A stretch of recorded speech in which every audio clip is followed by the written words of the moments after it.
सदानन्दमहं वन्दे मदनानन्दसंयुतं श्रीकृष्णानन्दपर्याप्तं शारदाक्षेत्रसुस्थितं वन्दे वन्दारुमन्दारविन्दिरानन्दकन्दलम् अमन्दानन्दसन्दोहबन्धुरं सिन्धुराननम् वागर्थाविव सम्पृक्तौ वागर्थप्रतिपत्तये जगतः पितरौ वन्दे पार्वती परमेश्वरौ वागीशायस्य वदने लक्ष्मीर्यस्य च वक्षसि यस्यास्ते हृदये संवित् तं नृसिंहमहं भजे रामाय रामभद्राय रामचन्द्राय वेधसे रघुनाथाय नाथाय सीतायाः पतये नमः। मनोजवं मारुततुल्यवेगं जितेन्द्रियं बुद्धिमतं वरिष्ठं वातात्मजं वानरयूथमुख्यं श्रीरामदूतं शिरसा नमामि। सकुङ्कुमविलेपनामलिकचुम्बिकस्तूरिकां समन्दहसिते क्षणां सशरचापपाशाङ्कुशाम् अशेषजनमोहिनीम् अरुणमाल्यभूषोज्ज्वलां जपाकुसुमभासुरां जपविधौ स्मरेत् अम्बिकाम्। श्रीदत्ता जय दत्ता जय जय दत्ता श्रीदत्ता श्रीदत्ता जय दत्ता जय जय दत्ता श्रीदत्ता श्रीदत्ता जय दत्ता जय जय दत्ता श्रीदत्ता श्रीदत्ता जय दत्ता जय जय दत्ता श्रीदत्ता श्रीदत्ता जय दत्ता जय जय दत्ता श्रीदत्ता श्रीदत्ता जय दत्ता जय जय दत्ता श्रीदत्ता। भोला शंकर भगवान की जय, भगवान की जय। నామం మొత్తం అని జయ అనాలి. ఇదివరకే చెప్పాను, చివరికి అతుక్కోకూడదు. సఫిక్స్ కాదు, ప్రిఫిక్స్ కాదు, టోటల్ ఫిక్స్ మొత్తం అనాలి. విత్తు వేసి పొత్తు కూడడం కాదు, మొత్తము అనాలి. భోలా శంకర భగవానికి జయ, భోలా శంకర భగవానికి జయ. మళ్ళీ ఒకసారి మన నియమం జ్ఞాపకం చేయాలి కాబట్టి, మగవాళ్ళు అనేవాళ్ళు ఎవరైనా ఉంటే రెండు చేతులు పైకెత్తాలి. ఇంట్లో ఎట్లా ఉంటారో ఇక్కడ అట్లే హైండ్స్ పై ఉండాలి. గట్టిగా మాట్లాడాలి. ఇంట్లో పని కాకపోతే ఎంత ప్రేమగా గట్టిగా మాటలు వింటారో అంత గట్టిగా ప్రేమగా ఇక్కడ జయనాథం ఉండాలి. భోలా శంకర భగవానికి జయ, భోలా శంకర భగవానికి జయ, రామచంద్ర భగవానికి జయ, రామచంద్ర భగవానికి జయ, పవనసుత హనుమానికి జయ, పవనసుత హనుమానికి జయ. सदानंद स्वामी भगवान की जय, सदानंद स्वामी भगवान की जय, मदनानंद सरस्वती स्वामी भगवान की जय, मदनानंद सरस्वती स्वामी भगवान की जय, श्री कृष्णानंद सरस्वती स्वामी भगवान की जय, श्री कृष्णानंद सरस्वती स्वामी भगवान की जय, अन्नपूर्णा माता की जय, अन्नपूर्णा माता की जय, जगदम्बा महाराज्ञी की जय, जगदम्बा महाराज्ञी की जय.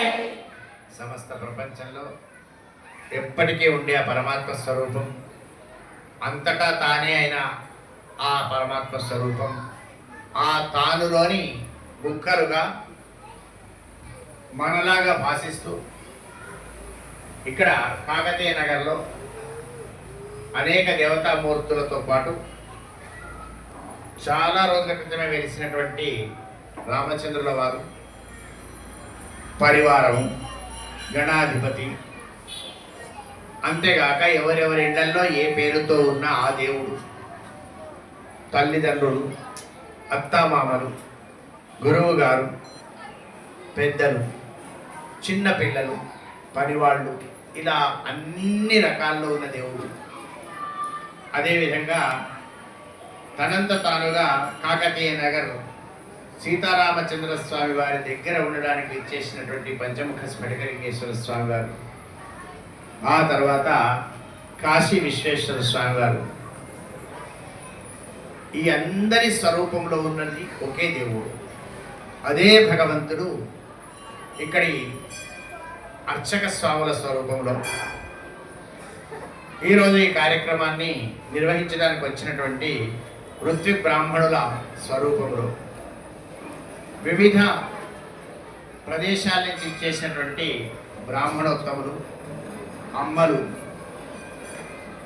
అంతేగాక కార్యక్రమంలో అన్నిట్లా ముందుండేటువంటి ఇక్కడి సభ్యులు, ఇక్కడ ఉన్నటువంటి అమ్మలు, పనివాళ్ళు, పిల్లలు, నేను, ఇలా మనందరిలో ఉన్నది ఆ ఒక్క భగవంతుడి. మనందరిలో ఉన్న భగవంతునికి నారాయణ స్మరణపూర్వకంగా నమస్కారం చేసుకుంటూ, ఒక సంవత్సరం క్రితం అత్యంత కోలాహలంగా వైభవోపేతంగా మనం ఇక్కడ కోటి లింగాలు, కోటి ధాన్యాలు, కోటి నామము, వాటితో పాటు 5 ముఖాలు ఉన్నటువంటి స్ఫటికలింగేశ్వర స్వామిని ప్రతిష్ఠించుకునేటువంటి మహత్తరమైన అవకాశం మన తల్లిదండ్రుల పుణ్యబలం ద్వారా పరమాత్ముడు మనకు ప్రసాదించిన విషయాన్ని జ్ఞాపకం ఉంచుకోవాలి. దానికి మనము కారణము కాదు, కేవలము వాళ్ళ యొక్క పుణ్యము తపఫలితంగా మనకు ఆ బుద్ధి పుట్టింది. మనం కార్యక్రమం చేసుకున్నాం, అప్పటి నుంచి కూడా నిర్విరామంగా అనేక రకాల కార్యక్రమాలు చేస్తున్నారు. బంగారు పువ్వుల కార్యక్రమాలు పెట్టుకున్నారు, అది నడుస్తూనే ఉన్నది. వీళ్ళు ఏమంట మొదలు పెట్టినరో బంగారము ధర మిన్ను అంటింది అని. ఇక అంటే బంగారము ధర పెరిగినా ఎవరు వెనకపోవడం లేదు, ఎందుకంటే మనం పెట్టిన డిజిట్ పెంచలేదు మనం. అది బాగా కారణం. నేను గమనించిన ఆ డిజిట్ 2016 ఏది ఉందో అంతే ఉంది, అది పెరిగింది కదా అని పెంచలేదు. ఇగో ఇది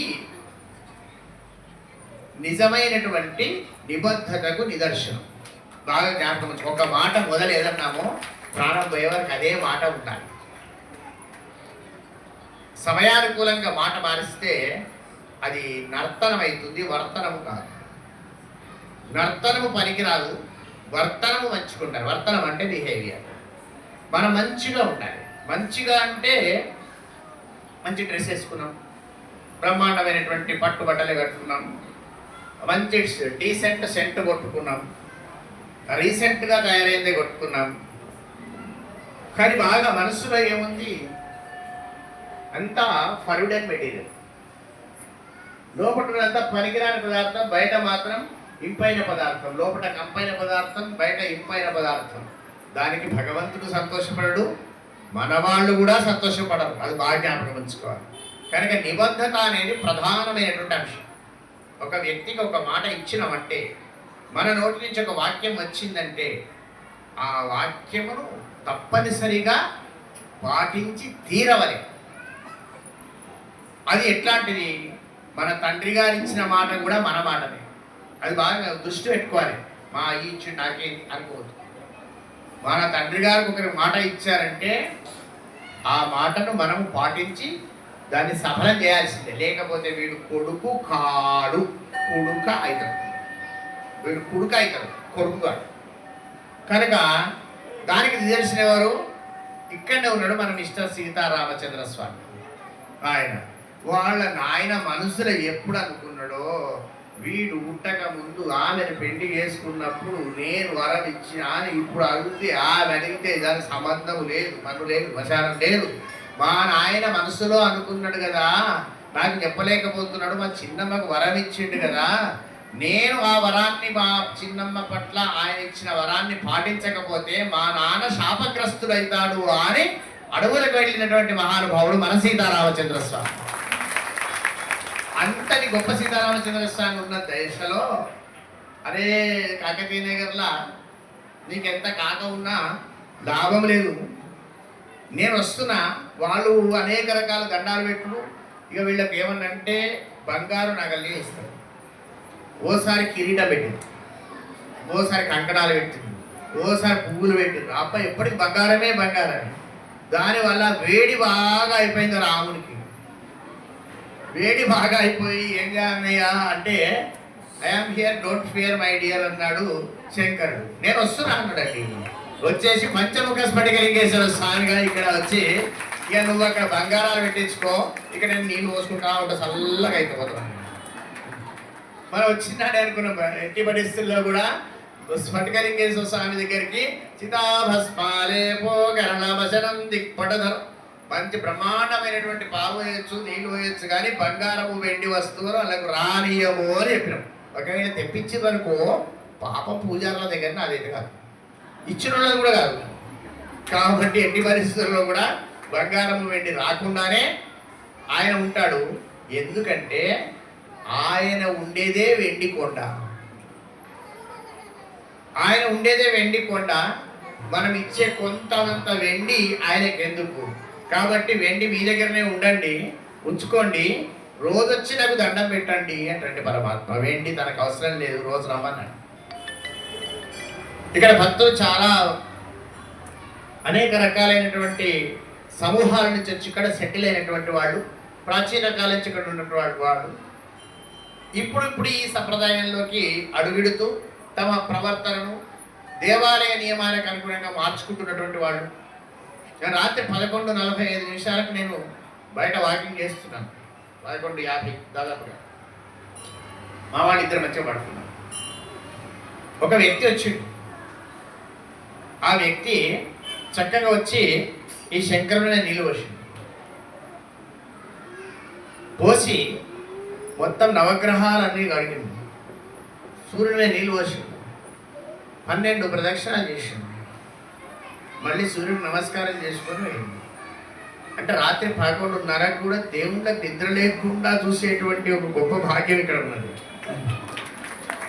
నేను బాగా గమనించిన ఆ వ్యక్తి, నేను వ్యక్తిలో నేను చూసింది ఏమిటంటే కేవలం భక్తి మాత్రమే. ఆయన వ్యక్తి పైకి వేసుకున్నాడు వాస్తవాన్ని, కానీ ఆయన హృదయం ద్రవిస్తుంది. అది ఎంత ప్రేమగా నమస్కారం చేస్తున్నాడంటే నేను ఒక 5 నిమిషాల పైన చూశాను. ఆయన మొత్తం ప్రదక్షిణ చేసేది మీరు దాన్ని చూసుకోవచ్చు. అవి ఉన్నాయి కదా మేడం, ఇవాళ పెట్టుకురాగా దాన్ని చూసుకోవచ్చు. అంటే ఆ వ్యక్తిని ఏమనకండి.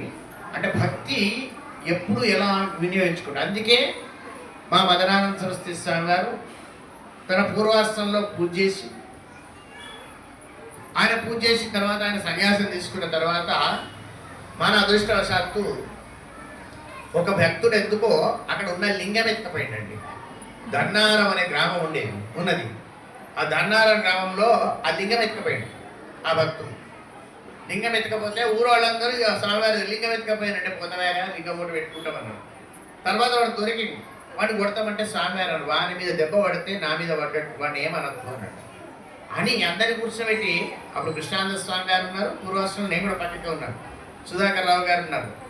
ఏమి చెప్తున్నా అంటే వీడు ఎంత అవకాశం ఇచ్చిండ్రు అన్నాడండి. వాడిని పట్టుకోరు, ఆ దొంగ వాడిని పట్టుకోరు. ఏం అవకాశం ఇచ్చాడు వాడు అప్పటికి కాశీ నుంచి లింగం తెప్పించిండు, ప్రతిష్టకు సిద్ధమవుతున్నాం.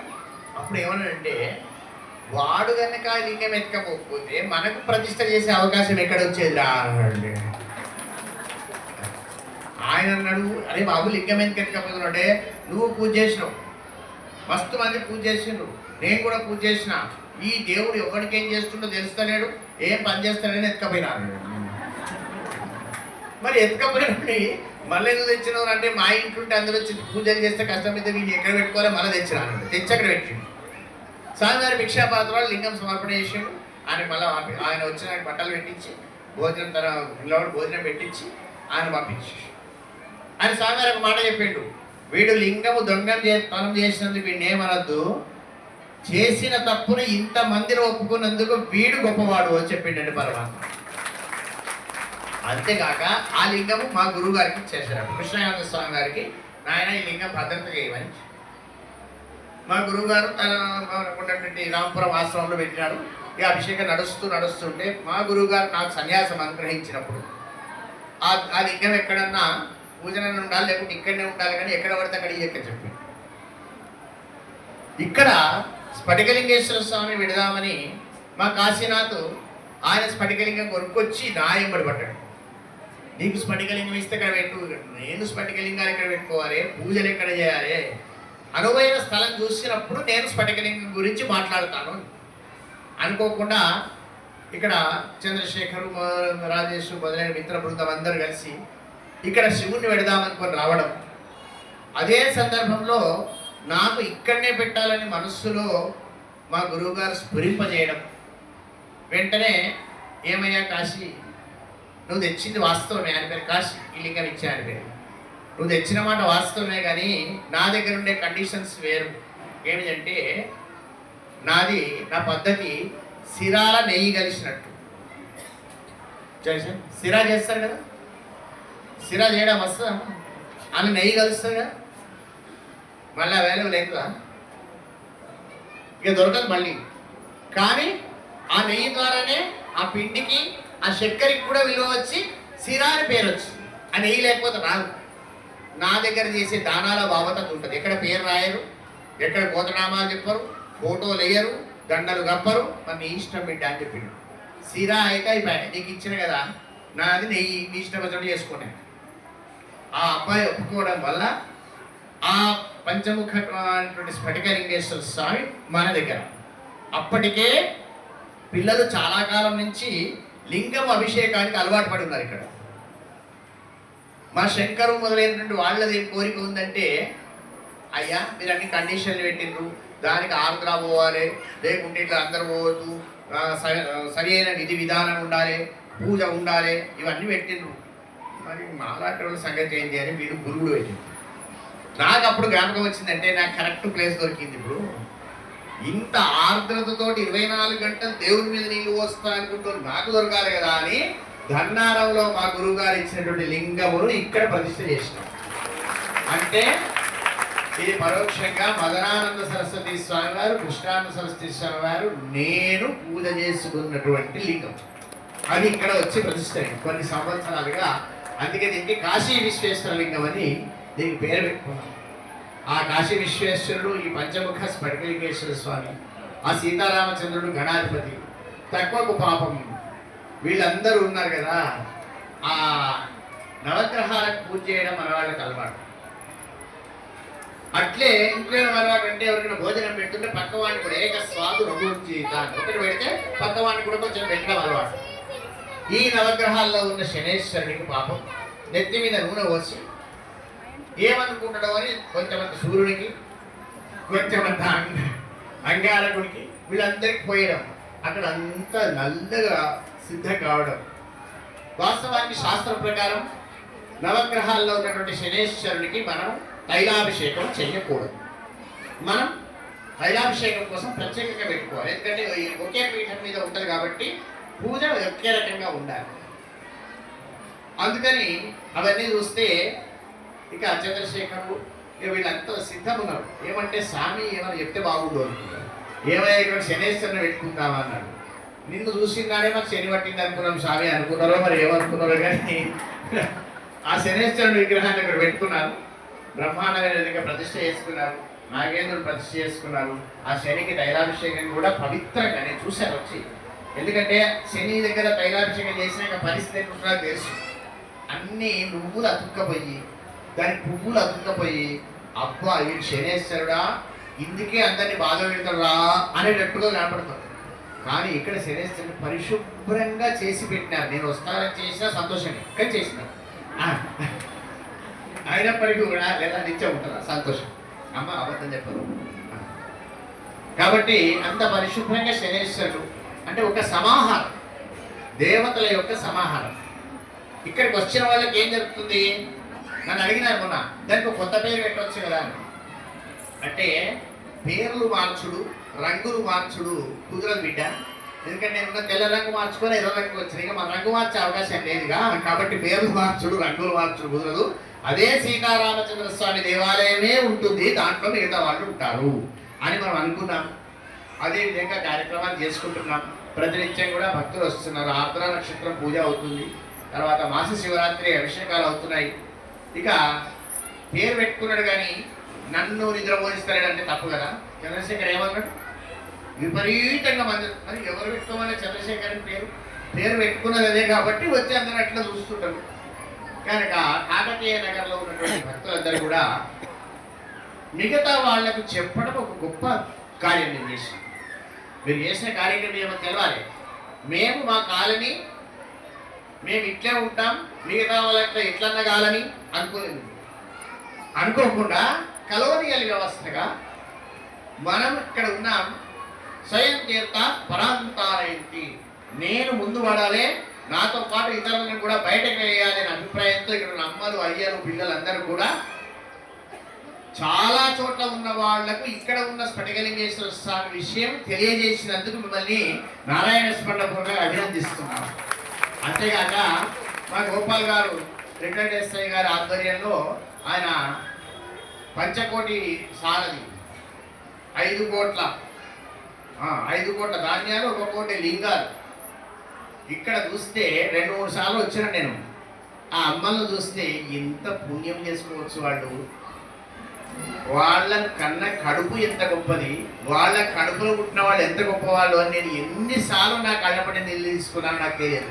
అంత గొప్పగా వరుసగా టేబుల్ వేసుకొని కూర్చొని ఆ నామం అనుకుంటూ ఒకటే ఆ లింగాలు వేరు చేయడం, ప్యాక్ చేయడం, అదొక పెద్ద ఇండస్ట్రీ లాగా జరిగింది. అంతమందికి ఛాయ్ వేయడం, అంతమందికి భోజనం పెట్టడం, ఇవన్నీ మామూలు అంశాలు కావు. మనకు తేలికగా జరిగిపోయిన అనుకుంటున్నారు కానీ మన వెనుక పరమాత్మ నిలబడి గట్టిగా చేసుకుంటే కానీ అయినవి కావు ఇవన్నీ అంశాలు మనం అనుకున్నాం. అదొక ఒకసారి చూసుకుంటే మీరు అనుకుంటారు, మీరు అన్ని బొమ్మలు పెట్టుకొని స్వీట్ మెమోరీస్ అంటారు కదా, ఆ బొమ్మలలో ఇట్లా స్వీట్ మెమోరీస్ అంటారు కదా, ఆ మెమోరీ కార్డు నుంచి అది తీసేసి ఇదే అసలు స్వీట్ మెమోరీ. వాస్తవానికి భార్యాభర్తలు స్వీట్ మెమోరీ ఆ పెళ్ళైనా పెట్టుకున్నారు పెట్టుకోరు కదా. హార్ట్ మెమోరీస్ ఉండే అన్న, ఓన్లీ స్వీట్ మెమోరీస్. కానీ భగవంతుని దగ్గర there is no heart memory, ఎప్పటికీ స్వీట్ మెమోరీ. అంటే మనము ఎంతమంది అంకిత భావంతో ఇక్కడ 1 కోటి పార్థివ లింగాలు 1 కోటి ద్రవ్యాలు సేకరించడానికి దాదాపుగా 20,000 మంది పనిచేశారు. మొత్తం అన్ని రకాలుగా ద్రవ్యాలు పంపించారు సమయాన్ని. ఇక ద్రవ్యం విషయం నాకు తెలియదు, ఆ ద్రవ్యం ఎట్లా తెచ్చుకున్నారో ఏం తెచ్చుకున్నారో. ఐశ్వర్యం ఈశ్వరాదిచ్చేది, ఈశ్వరుడు అనుకుంటే ఐశ్వర్యం వస్తుంది.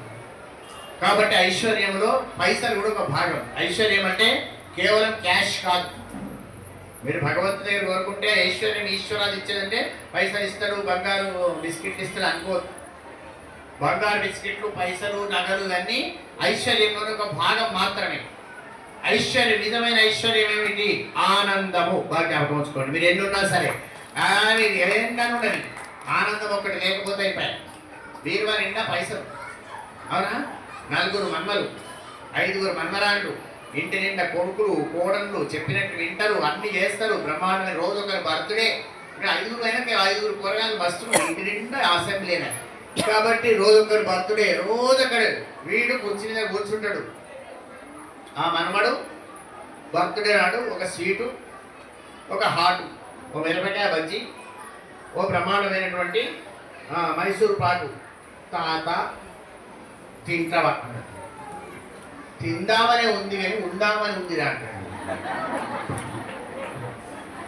సంపాదించింది వీడే, మొత్తం వీడియే. ఆ సమయంలో నాకు అనిపిస్తుంది, ఎంతుంటేమి లాభం అంటాడు.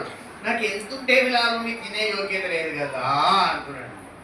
కాబట్టి ఏదున్నా దాన్ని అనుభవించేటువంటి యోగ్యత మనలో ఉండడమే నిజమైన అదృష్టం. అనుభవించేటువంటి యోగ్యత పరమాత్మ ఇవ్వాలి. అటువంటి యోగ్యతను పరమాత్మ ప్రసాదించి ఉన్నాడు. అంటే షుగర్ ఉన్న వాళ్ళందరికీ బాధపడాలన్నా అనుకో, షుగర్ ఉండడం కూడా ఒక యోగ్యతనే. జ్ఞాపకం ఉంచుకోండి, మళ్ళీ జన్మ రాకుండా ఉంటుంది. కాబట్టి మళ్ళీ అనుభవించొద్దంటే ఈ జన్మలో బయటపడేస్తున్నట్లు లెక్క. అది ఉన్నది పెద్ద షుగరు బీపీ వీటి గురించి బాధపడొద్దండి, రోగాల గురించి బాధపడద్దు. ఎందుకంటే పూర్వజన్మ కృతం పాపం వ్యాధి రూపేణ బాధపడుతుంది.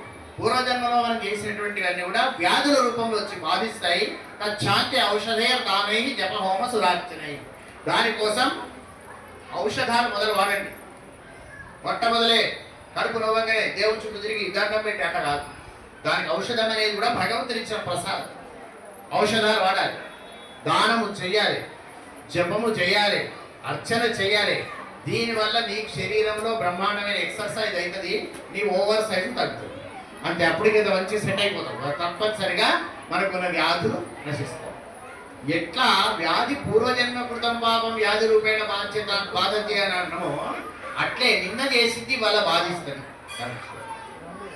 పూర్వజన్మ అంటే మనం ఇప్పుడు పుట్టక ముందు అనేది జస్ట్ ఫర్గెట్, దాని గురించి మర్చిపోండి. పూర్వజన్మ ఏది? నిన్న పొద్దున పని చేస్తున్నాం, మధ్యాహ్నం భోజనం చేసినాం, రాత్రి పడుకున్నాం, కలగన్నాం, గాఢ నిద్ర పోయినాం, పొద్దున్న లేచినాం. నువ్వు గాఢ నిద్ర పోయి లేచే కంటే ముందు స్టేజ్ నువ్వు లేవు. అది నీకు స్ఫురణ ఉంటుందా? తెలియదు. ఆ తెలియని స్టేజ్లో నీకు సెకండ్ జన్మ వస్తున్నట్టు లెక్క. అంటే నిన్నటికి ఇవాళటికి ఒక్క జన్మ వచ్చింది కాబట్టి నిన్న చేసింది ఇవ్వాలని బాధిస్తుంది. ఆ నిన్న చేసింది బాధిస్తుంది అని తెలిసిన వాడు గొప్పవాడు అవుతాడు. ఇంకేమీ లేదు. మనం నిన్న చేసింది బాధిస్తుంది. ఎప్పుడు తెలుస్తుంది మనకు? కందిపప్పు తినగానే కడుపుని వస్తుందా? చెప్పండి. కొంచెం అది లోపల పోయి దాన్ని పని చేసిన తర్వాత కడుపు నొప్పి స్టార్ట్ అయింది. అప్పుడు కందిపప్పు కనబడుతుందా? చెప్పండి ఒకసారి. కందిపప్పు కనబడదు, నొప్పి కనబడుతుంది. కందిపప్పు తిన్నప్పుడు నొప్పి కనబడదు. కానీ కందిపప్పులో నొప్పి ఉందని విషయం తెలిసిన వాడు జాగ్రత్తగా తింటాడు. కందిపప్పు తింటాడు, నొప్పి తెచ్చుకోకుండా తింటాడు. కాబట్టి జన్మ వచ్చినప్పుడు పుణ్యపాపాలు మన వెంట వస్తాయి. తప్పనిసరిగా అనుభవించాలి. తెలిసి మనం పాపము రాకుండా ఈ జన్మను పుణ్యప్రదంగా మార్చుకునే అవకాశం మనకు ఉన్నది. అది మనకు మానవునికి మాత్రమే సాధ్యం.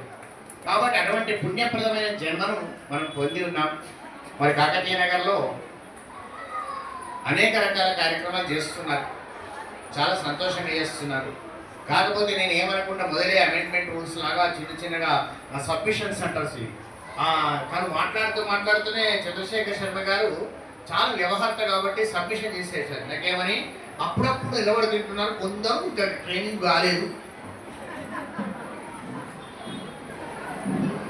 అది పెద్ద బలహీనమైనటువంటి మాట. నేను ఏం చెప్పినా, నిలబడి తినేవాడు నాకు అవసరం లేదు, వాళ్ళ ఇంట తిన్నాడు అని చెప్పి ఇప్పుడు సభాముఖం కూడా చెప్తున్నాను. ఇది ప్రసాదం. ఇక్కడ ఇచ్చేది ముక్కోటి దేవతల ప్రసాదమే కానీ అన్నము కాదు. బాగా జ్ఞాపకం ఉంచుకోవాలి. కాబట్టి కూర్చొనే తినాలి. కింద కూర్చోలేని వాడు కుర్చీలో వేసుకుంటారు తప్పనిసరిగా. ఇక కుర్చీలో కూడా కూర్చోలేని వాడు ఉన్నాడంటే వాడు డాక్టర్ దగ్గర వేసి బెడ్ మీద పట్టుకోవాలి. వాడు పనికిరాడు. కుర్చీ మీద కూడా కూర్చోలేని పరిస్థితిలో ఉన్నాడంటే బెడ్ మీద వండవలసిన వాడు. కనుక మన దగ్గర ప్రధాన నియమం అది. గోచి పెట్టుకొని పూజ చేయడం. మర్చిపోయినా వారు చెప్తున్నాను. నువ్వు పెట్టుకున్నాయా? పురోహితుడు అంటే ఏంటంటే హితమునకు ముందుండువాడు, పురములో హితము చేయువాడు కాదు. హితమునకు పురహ, మంచికి ముందుండి అనుభవింపజేసేవాడు పురోహితుడు. కాబట్టి నేను పెట్టుకున్నాను కదా, మనం పెట్టుకుంటే నువ్వు పెట్టుకోవచ్చు, లేకుంటే ఆ పాపం అంతా నీకే వస్తుంది. కనుక తప్పనిసరిగా గోచి పెట్టుకొని పూజ చేయడం సంప్రదాయబద్ధంగా. ఇక్కడ చూస్తే అమ్మలు చాలా పవిత్రమైనటువంటి హృదయంతో, ప్రేమపూర్వకమైనటువంటి దుఃఖులతో ప్రశాంతంగా అర్పిస్తారు. ఈ ప్రశాంతత ఇంట్లో కూడా అట్లే ఉంచుకుంటే చాలా సంతోషపడతారు. కనుక ఇక్కడ మాత్రమే ఉండకండి. ఇప్పుడు ఇదేమో దేవాలయం, అది గృహాలయం. కాబట్టి అక్కడ కూడా ఇంతే చూడండి. ఇప్పుడు స్వామివారి ఎందుకు పనికిరాని స్వామివారి ఎవరికి అక్కర్లేని స్వామివారి మిమ్మల్ని చూసి ఆనందపడుతున్నాడు. మా అక్క ఇట్లా ఉంది, మా చెల్లి ఇట్లా ఉంది, ఆనందమవుతుంది నాకు. మరి మీ ఇంట్లో ఉన్న వాళ్ళు ఆనందంగా ఉండాలంటే ఈ ఒక పురుగులు కానీ అమ్మలు కానీ అంతే ఆనందంగా ముఖాలు ఉంచండి. ఇంట్లో ముఖమంతా గంపెడంతా పెట్టుకొని చిప్పెడలో ముఖం పెట్టుకుని ఉండకండి. ఇంట్లో ప్రశాంతంగా ఆనందంగా ఉంటుంది. ఆనందం ఎప్పుడు ఉంటుంది? తృప్తి కలిగితే ఆనందం ఉంటుంది. లెస్ ఉన్నప్పుడు ఎప్పుడు ఉండదు. మనకి ఎప్పటికి కూడా లెస్. ఎంత ప్లస్ అయినా లెస్ అయి మనకు. ఆ లెస్ గుణం పోవాలండి. మనకు భగవంతుడు ఇచ్చింది చాలా ఎక్కువ. భగవంతుడు ఎంత కరుణమయుడు ఒకసారి ఆలోచన చేయండి. ఒక్క వరి గింజ నాటితే ఆ కర్రకు 50 గింజలు వస్తాయి. ఒక్కసారి ఆలోచన చేసుకోండి. ఒక్క బీరకాయ గింజ నాటితే 100 బీరకాయలు వస్తున్నాయి. మరి పరమాత్మ అంత ఇస్తుంటే ఇంకా మనం దరిద్రుల వారు అడుక్కోలేదు. చెప్పండి ఒక్కసారి. భగవంతుడు ఇచ్చేది ఇచ్చాడు, అనుభవించే శక్తి ఇచ్చాడు. వాటిని అన్నింటినీ గమనించుకుందాం. మరి ఇక్కడ ఉన్న సీతారామచంద్ర స్వామి గారిని ఆదర్శంగా తీసుకోవాలి. తల్లిదండ్రులు వాళ్ళు నోటి నుంచి మాట రాకముందే వాళ్ళని ఆదరించారు. ఎప్పుడన్నా సీతాదేవి కౌశల్యతోటి పంచాయతీ పెట్టుకోక ఎక్కడన్నా సినిమాలు కనబడ్డారు. ఎప్పుడన్నా దశరథుడు రామచంద్రుడు జనకుని డౌరీ ఇవని ఒత్తిడి చేసి సీతమ్మ కొట్టినారు. ఆలోచన అండి. ఈ మూర్ఖులు కొట్టి ఆ దేవుళ్ళని ముందరికి తీసుకొస్తారు ఎందుకు? ఎప్పుడు కానీ ఇంట్లో ఉన్నవాళ్ళు ఎవరో కాదు, మీరు భార్యాభర్తలనంటే శివ పార్వతులు సీతారాములు అలానే ఉండాలి, అలానే ఆ విధంగా నడవాలి. అంతేగాని ఇక ఈ ముఖం ఇటు ఆ ముఖం అటు ఎందుకు చెప్పండి? జీవితాలు ఎక్కువసేపు ఉంటావా? కనుక ప్రశాంతమైన జీవనం గడిపేందుకు సార్థకమైనటువంటి శక్తి మానవునికి మాత్రమే ఉన్నది. అడ్డగోలు ఆశలు పెట్టుకోకండి. ఉన్నదాన్ని పూర్తిగా అనుభవిస్తున్నామా చూసుకోండి. ఆయుర్ నశ్యతి పశ్యతి ప్రతిదినం. 100 సంవత్సరాలు మినిమం. ఇప్పుడు 70 ఏంటి అక్కడ 100 సంవత్సరాల ఆయుష్ను భగవంతుడు గ్రాంట్ చేస్తే అందులో 50% ఎక్కడ పోతుంది? శోభన పడుకుంటాం అంటే 50 సంవత్సరాలు అంటామండి మనం బతుకున్న. లెక్కేసుకోండి, 50 ఏళ్ళు అన్నాం. ఒక రోజులో 24 గంటలు ఉంటే 8 గంటలు వండుడే మనిషి. ఇంక 8 గంటలు ఏం చేస్తున్నారు? సంపాదన. భార్యనో భర్తనో పోషించడమో, ఏదో వంట చేయడము, లేదా పారిట కూరగాయలు తెచ్చుకోవడము, ఏదో చేసుకోవడం. ఆ జీవితం కోసం ఇంకొక 8 గంటలు, ఇంకొక 8 గంటలు వాటి ఏం చేస్తున్నారు? 2 గంటలు ట్రాఫిక్ జామ్ పోయినాయి అనుకుందాం, అంతే కదా? ప్రయాణంలో 2 గంటలు ట్రాఫిక్ జామ్ పోయినాయి. ఇంకేమున్నాయి? 6 గంటలు ఉన్నాయి. 6 గంటలు ఇంకేం చేస్తున్నారు? 2 గంటలు మీరు కర్ణ పిశాచము, దృశ్య పిశాచము. అవునా? చేతి మొబైల్ ఒకటి, చూసేది ఒకటి. ఈ 2 చూసుకుంటూ దానికో 2 గంటలు కాలబెట్టారు. ఎటువైనా ఇంకా మిగిలింది ఎంత? ఇంకా 2 అవర్స్ మిగిలినాయి కదా. ఆ 2 అవర్స్ ఏం చేస్తున్నారు చెప్పండి? మంది కొంపలు ముంచే ఆలోచన చేస్తున్నారు. అవునా? వారింట్లో ఎంత ఉంది, వీరికి ఎంత బంగారం ఉంది, ఇంకా మాట్లాడతారు కూర్చొని. ప్రపంచ ఆర్థిక వ్యవస్థ ఏమవుతుంది? నీ సంగతి నువ్వు చూడు మొదలు. నీ జీవితం ఏమవుతున్నది? నువ్వు ఎక్కడికి పోతున్నావు? నువ్వు పుట్టింది ఏమిటి? మనిషివై పుట్టావు. నీ లైఫ్ ఏమైపోతుంది చూసుకో. ప్రపంచ ఆర్థిక వ్యవస్థ నడుస్తూనే ఉంటుంది. ఏం గదివారం కాకపోతే రేపు మంచిగా రేపు మంచిగా మొదలు నీ వ్యవస్థ చూడు. అది కాదు, ఏ పార్టీ అధికారంలో వస్తుంది, ఏ పార్టీ వస్తే నువ్వు చక్కకుంటేదారు కదా. ఎవరు వచ్చినా ప్రజాసేవనే కదా చేసేది. ఎవరు వచ్చినా గదే శాంక్షన్ గదే ఇస్తారు కదా. దాని గురించి నీ గొప్పంతా కలబెట్టుకునేది. ఇంకా కాక పక్కింటోళ్ళు రోజు దేవుడి గుడి కూడా పోరు, 2 బిల్డింగ్లు కట్టిండు. నువ్వు ఉన్నావు, నువ్వు వేసుకొని లాభమైంది. రోజు గుడికి తిప్పుతావు, ఒక 1 బిల్డింగ్ లేదేం ఆలోచన చేయండి ఒకసారి. ఇటువంటి మాటలు చేసి మంది కొంపల ముంచే ఆలోచన చేయకండి. మంది కొంప ముంచే ఆలోచన చేయద్దు, మన కొంప ముంచే ఆలోచన చేయాలి. ఏం మన కొంప ముంచే ఆలోచన? కొంప అంటే శరీరము మళ్ళీ రాకుండా ఉండే విధంగా భగవంతుని దగ్గర ఉండడమే మనం చేయాల్సిన ఆలోచన. కాబట్టి పరమాత్మ దగ్గరికి పోయి ఆలోచన చేయాలి. భగవంతుని దగ్గర పోయి ఆలోచన చేయాలంటే మన చుట్టూ వాతావరణం అట్లా ఉండాలి. రామచంద్ర వారి ఉదాహరణ తీసుకున్నాం. రాముడి దగ్గర ఎక్కడ పోయినావు? రాముని గుడి పోయినా. ఎక్కడ పోయినా? కాకతీయ నగర్లో సీతారాముల గుడి బ్రహ్మాండంగా బంగారు పువ్వు పెడతారే, మీద కిరీటం పెడతారే. పోయింది ఉంది కదా బంగారు కిరీటం. ఫస్ట్ బాగుంది బంగారు కిరీటం. రాముడు బాగున్నాడా? రాముడి గుణం బాగున్నారు. రాముని కిరీటం పెడతారు. రాముని గుణానికి కిరీటం పెడతారు. లేకుంటే అంటే నల్లగుండలు ఎంతమంది లేరు? నల్లగుండ పొరగాలు ఎంతమంది లేరు? రాముడికి ఏం పెడతారంటే గుణం మంచుకున్నది. వాడు నల్లగుండొచ్చు, మనసు తెల్లగున్నది, అందుకని పెడుతున్నారు. రాముని పెడుతున్నారు. రామ్ ఎవరు? మీ గురువు ఎవరు? రామచంద్రుడు అండి, మాకు ఆరాధ్య దైవం. సంతోషం. మీ అమ్మా నాన్న ఎక్కడ వృద్ధాశ్రమంలో ఉన్నారండి. వీడు రామచంద్రుడు ఆరాధ్య దైవము, ఆ అమ్మా నాన్న వృద్ధాశ్రమం వారేస్తారు. అవునా? అట్లా కావాలి. ఏమో అంటే కొన్న 100 రూపాయలు ఇస్తాను, నేను ఎక్కడనే రామచంద్రుడు ఆదర్శం. వాడు సత్యవాక్య పరివాళ్ళకు వీడు సత్యం రానే రాదు ఈ నోటికి. రామచంద్రుడు ఆదర్శం కాబట్టి ఆ విధమైనటువంటి దొంగభక్తి కాకుండా సరి అయిన విధంగా పరమాత్మను మనం చూస్తూ పరమాత్మను ఆదర్శవంతంగా తీసుకుంటూ మనము కాలాన్ని గడపాలి. ఆ విధంగా గడిపే శక్తి మనకు ఉన్నది. మళ్ళీ ఒక్కసారి చెప్తున్నాను, కాకతీయ గారు చాలా మంచి. ఇక్కడికి వచ్చిన వాళ్ళు కూడా అందరూ మంచివాడు. ఎటువంటి వాళ్ళు ఉన్నారంటే ఎట్టి పరిస్థితుల్లో ఇక్కడ ఒక్కడు కూడా తాగేటోడు లేనే లేదు. ఏది డ్రింకింగ్ వైన్స్ ఇక్కడ కాదు, ఇంట్లో కూడా తాగరు వాళ్ళు, బయట కూడా తాగరు. ఇక రెండవది మాంసం తినరు, ఉల్లిగడ్డ ఎల్లిగడ్డ అసలే తినరు. భార్యాభర్తలు కొట్లాడుకున్న వాళ్ళు ఇక్కడ లేనే లేరు, యారాళ్ళు కొట్లాడుకున్న వాళ్ళు లేనే లేరు, మామను డిమాండ్ చేసినోడు లేనే లేడు ఇక్కడ. తర్వాత ఆలోచన చేయండి, అత్తామామలు ఎల్లగొట్టిన అమ్మ కానీ అత్తామామలు నిందించిన పురుషుడు కానీ లేరు ఇక్కడ. గమనించుకోండి, కేసులు పెట్టుకుని అన్నదమ్ములు లేరు ఇక్కడ. కాకతీయ అంత ఉత్తమమైంది. యారాళ్ళు పంచాయతీ పెట్టుకున్న వాళ్ళు లేనే లేరు. అంతటికి మొత్తమైనటువంటి కాకతీయ నగరనే భగవంతుడు వచ్చి ఒకవేళ లోపల ఎవరైనా ఉంటే జర మారిపోతుంది కనుక లోపల ఏముంటే ఆ స్వామి ఇంతగానే చెప్పాడు మమ్మల్ని ఇట్లా అనుకుంటున్నాడు కదా అని అదే విధంగా ఉంటుంది. మనకు ప్రధానంగా కావాల్సింది ప్రేమతత్వం. అది బాగా జ్ఞాపకం ఉంచుకోండి. ఆశ కాదు. మీ తల్లిదండ్రులు కానీ మీ పెద్దలు కానీ మీ దగ్గర పిల్లలు కానీ ఏమి కోరుతారు? డబ్బులు ప్రధానం కాదు. వాణ్యేగా సబలంకరోతి పురుషం, మంచిగా మాట్లాడాలని కోరుకుంటారు. బాగా జ్ఞాపకం ఉంచుకోండి. మంచిగా మాట్లాడండి. మీరు ఏ విధంగా ఉన్నారని కాదు, ఎట్లున్నారని కాదు. మీరు పట్టు చీరలు కట్టుకోండి, మంచి సూటు బూటు వేసుకోండి, సంబంధం లేదు. మీ నాన్నకు అమ్మకు శరీర రక్షణకు బట్టలు ఇవ్వండి. మీరు పంచపక్ష పరమాణాలు తిన్నా పర్వాలేదు, వాళ్ళకు పచ్చి పులుసు అన్నమన్నా పెట్టండి.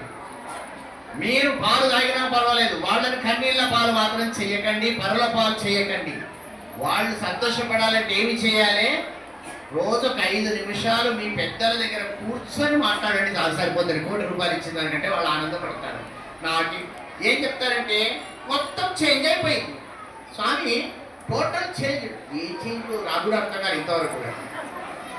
Entire world change. ఏం చేంజ్ కాదు. భూమి కిందనే ఉంది, ఆకాశం మీదనే ఉంది. అవునా?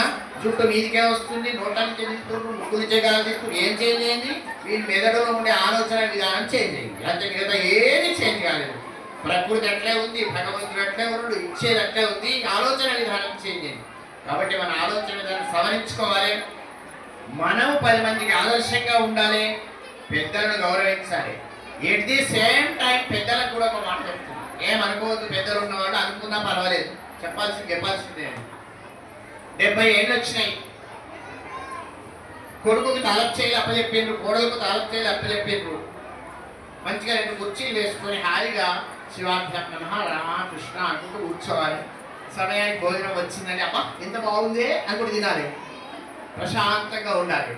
అంతేగాని ఈ 70 ఏళ్ళు వచ్చి తాలపు చేయాలి అప్పచెప్పినాక కూడా అరే వానింటికి ఎందుకు పోయినావు రాదు, వీడు బియ్యం ఎక్కువ వచ్చినావా అని ఈమె అనవసరంగా ఇంట్లో విషయాల్లో ఇంటర్ఫియర్ కాకుండా ఎప్పుడైతే ఇంటర్ఫియర్ అవుతుందో ఇంట్లో ఫియర్ స్టార్ట్ అవుతుంది. యాదుకోండి. కాబట్టి పెద్ద మనుషులు భగవత్ సేవలో కాలగడపండి, పిల్లలను అలా ఎదగనియండి. ప్రతి దాంట్లో మీరు సైకిల్ దొక్కే పిల్లలకి ఎప్పటికీ ఎప్పటికీ ఉంటారు, కొంచెం వదిలిస్తారు.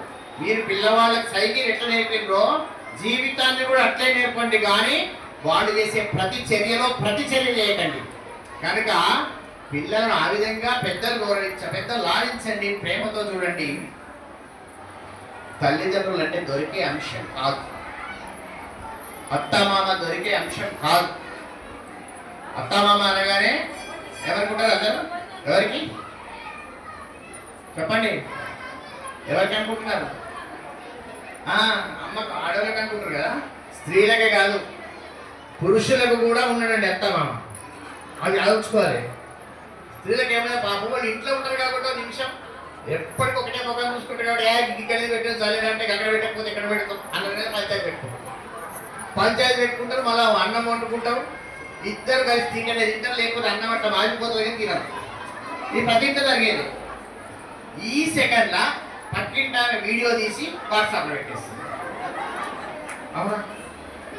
ఒక్క ఇంట్లో ఉన్నారు కాబట్టి అనుకుంటూ సహజం. అనవసరంగా స్త్రీలను బదనాం చేయకండి. ఈ మొగ పురుగులు ఉన్నారు చూసినారా? ఈ మొగ పురుగులు తక్కువ కాదు, వీళ్ళు చీపురు ముళ్ళ లాంటి వాళ్ళు. చీపురు ముళ్ళు కూర్చున్నవి దొరకదు. మామ బజార్లో కనబడి ఏమయ్యా బావునా అన్నాడు. బావునా అంటాడు. ఇంటికి వస్తాడు. ఇంటికి వచ్చి మీ నాయనకి కొంచెం ఎక్కువైంది, కళ్ళు కనబడతలేవా? బాగా లేకపోతే బయటకు వెళ్ళిపోదా, బాగున్నా కాబట్టి పోయినా కదా అంటే కనబడతలేవా? బాగా మాట్లాడలేదు. ఓహో మీ నాయన పోజులు కొడుతుండు, కనబడ్డా మాట్లాడలేదు. ఇంటికి పిలిచిండు, పిలిచి బ్రహ్మాండమైన శాఖ కప్పిండు. ఎవడిచ్చిండో నా కోసం తీసిపెట్టినాడు, వాడు నా కోసం తెచ్చినాడు. బ్రహ్మాండంగా తీసుకొని దోసకాయ శాఖం అది చేసి అరుడా కూర్చో అని కూర్చున్నట్టు భోజనం పెడితే ఆయన తినబుద్ధి అయింది కనుక వేయించిండు. నా పేరు చెప్పిండు, ఆయన తింటుంటాడు. కానీ వీడు చస్తే ఒప్పుకోడండి. ఈ నవగ్రహాలు 9 ఉన్నాయి కదా, ఉలువలు కందలు పెడితే ఒప్పుకుంటాయి. కానీ ఈ 10వ గ్రహం అల్లుడు, వానికి ఎన్ని పెట్టినా ఒప్పుకోడండి. కాబట్టి ఆ అల్లుడికి కూడా ఈ మామ వీళ్ళు 20 సంవత్సరాలు పోషించి అమ్మాయిని ఇచ్చారు, 21 సంవత్సరాలు పోషించి అబ్బాయిని ఇచ్చారు. మీరు ఇద్దరు ఒక్కటే వాళ్ళ నలుగురిని బయటపడేయండి, గతి చేయాల్సింది. కాబట్టి ఆ నలుగురు మనకు ఆదరణీయులు. మంచిగా ఉండమని చెప్పిన గురువు గారు ఆదరణీయుడు, ఆపదలు ఆదుకున్నవాడు ఆదరణీయుడు. వీళ్ళ ఆదరణ చేస్తేనే నువ్వు నీళ్లు పట్టుకొని పట్టుకలింగేశ్వర స్వామికి, కాశీ విశ్వేశ్వర స్వామికి పుష్పాలు పట్టుకొని రామచంద్రుని దగ్గరికి వస్తుంటే వాళ్ళు చూసేది మొదలు ఒకటి, ఈ 6గురిని మీరు సరిగ్గా చూస్తున్నారా? ఈ పువ్వులు ఈ నీళ్ళు నేను తీసుకుంటా, లేకపోతే మళ్ళీ జన్మలైనా వీళ్ళకు నేను తీసుకోను అంటారు పరమాత్మ. కాబట్టి పెద్దలను గౌరవిద్దాం, పిల్లలను ప్రేమతో లాలిద్దాం. భారతదేశంలో పుట్టినాం, మన సంస్కృతి సంప్రదాయబద్ధంగా ఉందాం. ఇప్పుడు కనుక మన పిల్లలకు సంస్కృతి సంప్రదాయాలు నేర్పకపోతే బొట్టు పెట్టుకోండి అని చెప్పాల్సిన పరిస్థితి వస్తుంది. పురుషులు బొట్టు పెట్టుకోవాలి, స్త్రీలు బొట్టు పెట్టుకోవాలి. బొట్టు సహజంగా ఉండాల్సిందే. కలర్ మారుతుండొచ్చు కొన్ని పరిస్థితుల నుంచి, కానీ బొట్టు మాత్రం ఎప్పటికీ ఉండాల్సిందే. పురుషుడికైనా ఉండాల్సిందే, స్త్రీకైనా. స్కూల్కి పోతున్నావురా, బొట్టు తుడిచేయి. స్కూల్కి పోతే బొట్టు వనికి రాదా? అమ్మ స్కూల్కి పోతున్నావు, గాజులు బ్యాగ్లు వేసుకో. దరిద్రమైన చదువులు ఎందుకు? కాబట్టి గాజులు బొట్టు స్కూల్లో చదువుకు అడ్డము కావు. ఒకవేళ అలా ఎవరైనా అంటే ఆ పాఠశాల బంద్ కావాలి, కానీ మనం పిల్లలను పాఠశాలకు బంద్ చేయకూడదు. జ్ఞాపకం ఉంచుకోవాలి. ఖచ్చితంగా వేసి పంపాలి, మన సంప్రదాయం కాపాడుకోవాలి. ఇది వేరే ప్రపంచంలో ఎక్కడ ఉందో లేదో నాకు తెలియదు, కానీ మనకున్న సంప్రదాయం. తర్వాత పెద్దలను గౌరవించడం, ప్రేమగా ఆదరించడం, మితంగా భోజనం చేయడం. అరే పోతున్నావు కదా, ఏం అనుకోకుండా నిలబడి వంట చేస్తూ కాలేదురా, అక్కడ నిలబడ్డా బండి దగ్గర నిలబడి గప్చుప్ తినిపో అని చెప్పొద్దండి. త్వరగా ఫాస్ట్ ఫుడ్ వేస్ట్ ఫుడ్. బ్రహ్మాండమైన బలవర్ధకమైన ఆహారం పిల్లలకి ఇంట్లో ఇవ్వండి, బలవర్ధకంగానే పోషించండి. ప్రేమపూర్వకమైన మాట్లాడే విధానం చెప్పండి. వాళ్ళకి ఎప్పుడు మాట్లాడతారు ప్రేమపూర్వకంగా అంటే మీరిద్దరు ప్రేమపూర్వకంగా మాట్లాడుకున్నప్పుడు మాట్లాడతారండి కదా. నాకు ఒక అమ్మ వచ్చింది, మావాడు ఫోన్ ఇడిస్తలేడు స్వామి, నువ్వు చెప్తే విడుస్తాడు అన్నాడు. నేను చెప్పాలి, వాళ్ళ కొడుకుని ఫోన్ మాట్లాడితే నేను చెప్పానట. అంటే అమ్మ నువ్వు చెప్పొచ్చు కానీ నేను చెప్తే వింటలేడు. మీ ఆయన చెప్పొచ్చు, ఆయన అస్సలు కూడా పట్టించుకోడు. అప్పుడు వాడు వచ్చాడు, 6th క్లాస్ పిల్లవాడు, అక్కడెక్కడ 6th క్లాస్ పిల్లవాడు. బాబు ఎందుకు అట్లా చేస్తున్నావు అంటే, స్వామి మీరంటే నాకు గౌరవం అనమాట. దండం పెట్టి ప్రసాదం తీసుకుని అంగిడిచి కూర్చుని, మరి ఫోన్ వాడకరా అంటే, 1 నిమిషం టైం ఇవ్వాలి స్వామి అన్నాడు. వాడు ఇంత డేరుగా మాట్లాడి చాలామంది ఉన్నారు. ఏమైంది బిడ్డ? ఏం లేదు, వాళ్ళు ఇద్దరు ఉన్నారు కదా, వాళ్ళిద్దరిని ఫోన్ మాట్లాడకమని మాట్లాడాలన్నాడు. వాళ్ళిద్దరే ఎవరు రాలే అన్నాడు. మా అమ్మ నాన్న మరి అట్లాంటి అంటే వాళ్ళు మాట్లాడుకునే భాష నీకు తెలియదు స్వామి, అది వినలేక చచ్చిపోతున్నా, అందుకే ఫోన్ పట్టుకుంటున్నాను. 6 సంవత్సరాల పిల్లవాడు. మా తల్లిదండ్రులు నాకు ఫోన్ ఇచ్చి వాళ్ళు కొట్లాడుకుంటారు అని చెప్పండు. అమ్మ ఇది నిజమేనా అంటే అవును సార్ సార్ మీరు ఫోన్ బంద్ చేయండి, లిమిటెడ్ టైంలో మాట్లాడు. మరి వాళ్ళు ఫోన్ మాట్లాడద్దా బిడ్డ అని నేను అడిగి, మాట్లాడాలి లిమిట్ అన్నాడు. వాళ్ళు ఇంప్లిమెంట్ అయ్యా అంటే నేను చెప్పేది ఏమిటంటే మన పనికి ఆటంకము, మన క్రియలకు ఆటంకము వస్తుందని పిల్లలకు ఫోన్ పడేసి మన పని మనం చేసుకుంటున్నాం. ఈ తల్లులు కానీ తండ్రులు కానీ తప్పుగా భావించద్దు. మన పిల్లలను నెక్స్ట్ తరంలో ఫోన్ కొడుకుల్లాగా చేయకండి, మీ కొడుకుల్లాగానే ఉంచండి అంతే. నేను కోరికేది అంతే. ఎందుకని చెప్పి మీరు తప్పనిసరిగా వాడుకోవాలి, పరికరాన్ని వాడుకోవాలని తెలియజేస్తూ, మరి చక్కగా ఉన్నటువంటి మీరు, ప్రేమమూర్తులైనటువంటి మీరు, మీలో ఉన్న ప్రేమతత్వాన్ని ఇంకా పెంచుకోవాలి అని తెలియజేస్తూ, మహత్తరమైన ఈ కార్యక్రమంలో అనేక రకాలైన ఒడుదొడుకులు జరుగుతాయి.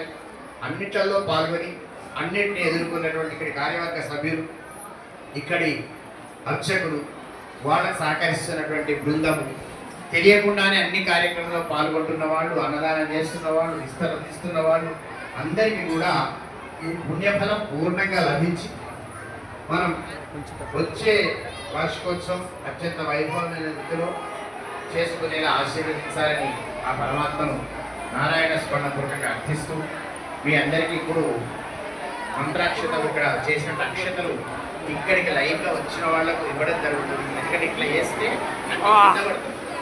అవి అక్షతలు వాటి కింద వేస్తుంటే వచ్చేది గొర్రెలు గొర్రెలు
Não, nem